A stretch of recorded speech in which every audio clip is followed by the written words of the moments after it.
सुना कि 26 जनवरी को संविधान लागू हुआ, लेकिन जरा रुकिए, क्या संविधान लागू होते ही भारत वैसा बन गया जैसा किताबों में लिखा था? यही से असली और असहज कहानी शुरू होती है। पहले पार्ट में हमने देखा कि 26 जनवरी की असली कहानी। अब सेकंड पार्ट में जानिए कि आखिर 26 जनवरी के बाद क्या हुआ, और हिडन स्टोरीज ऑफ इंडिया पर आज वही जानने वाले हैं। 26 जनवरी 1950 की सुबह कागजों पर भारत रिपब्लिक बना, लेकिन जमीन पर राजे, राजवाड़े, जाति, भूख और डर अब भी जिंदा थे। संविधान तैयार था पर समाज नहीं। सोचिए, एक संविधान लेकिन 562 रियासतें जो खुद को आजाद समझती थी। कहीं राजा का कानून, कहीं संविधान। भारत सच में एक देश बनने की कोशिश कर रहा था। कई रजवाड़ों ने कहा, हम तो अंग्रेजों के अधीन थे, भारत के नहीं। ये सिर्फ राजनीतिक बहस नहीं थी, यह संविधान की पहली परीक्षा थी। संविधान लागू हुआ, लेकिन राजाओं को प्रीवी पर्स के तहत लागू की। संविधान की यह कमजोरी कहते हैं कुछ इसे देश बचाने की रणनीति। सच शायद इन दोनों के बीच था। सच्चाई यह है कि 26 जनवरी 1950 को ज्यादातर भारत संविधान को समझ ही नहीं रहा था। भूख, शिक्षा और बीमारी लोकतंत्र से ज्यादा बड़ी लड़ाई थी। भारत ने किया एक ऐसा प्रयोग जिससे कई देश डरते थे। अनपढ़, गरीब, नवस्वतंत्र नागरिकों को बराबर का वोट करने का अधिकार भारत के संविधान ने सबको बराबर दिया। डॉक्टर बाबा साहब अंबेडकर ने चेतावनी दी थी, अगर संविधान फेल हुआ तो दोष संविधान का नहीं, उसे लागू करने वालों का होगा। यह लाइन आज भी अनकंफर्टेबल लग। कागज पर समानता थी, लेकिन समाज में भेदभाव जिंदा था। संविधान ने सबको बराबर का अधिकार दिया।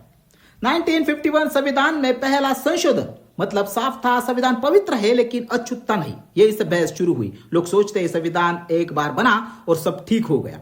हकीकत यह है कि संविधान रोज बनता है, रोज टूटता है, रोज बचाया भी जाता है।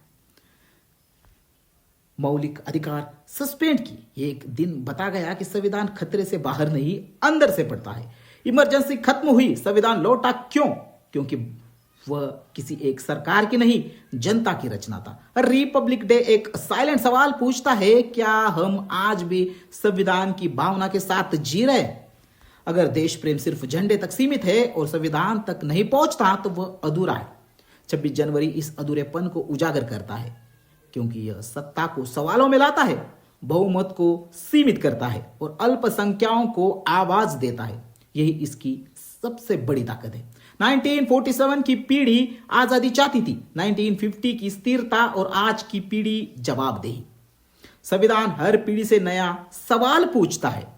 संविधान को सबसे बड़ा खतरा खुली तानाशाही से नहीं, बल्कि धीमी आदतों से होता है। चुप्पी, उदासीनता और मुझे क्या से।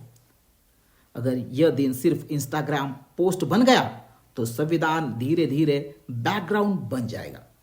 और इतिहास बताता है, बैकग्राउंड में गया संविधान ज्यादा देर नहीं टिकता। संविधान यह हमें याद दिलाता है, सत्ता टेम्पररी है, अधिकार परमानेंट है, लेकिन सिर्फ तब जब हम जागरूक रहे। संविधान सवाल पूछने से डरता नहीं, डरता है बिना सवाल के ताली बजाने से। असल परेड सड़कों पर नहीं होती, वो तब होती है जब अदालतें स्वतंत्र हो, मीडिया सवाल करे और नागरिक चुप न रहे।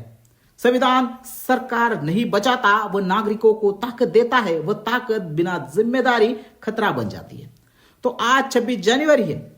सवाल यह नहीं है कि हमने झंडा फहराया या नहीं, सवाल यह है कि क्या हमने संविधान को आज जिंदा रखा। क्योंकि जिस दिन संविधान सिर्फ किताब रह गया, उस दिन भारत सिर्फ नक्शा बन जाएगा। और 26 जनवरी यह हमें याद दिलाने के लिए आता है। तो दोस्तों, यह था आज का वीडियो कैसा लगा कमेंट करके जरूर बताएं। वीडियो पसंद आया हो तो वीडियो को लाइक करें, कमेंट करें, और नए हो तो चैनल को जरूर सब्सक्राइब करें। तो मिलते हैं ऐसे ही इतिहास से जुड़े अगले और नए इंटरेस्टिंग टॉपिक के साथ। तब तक के लिए जय हिंद, जय भारत।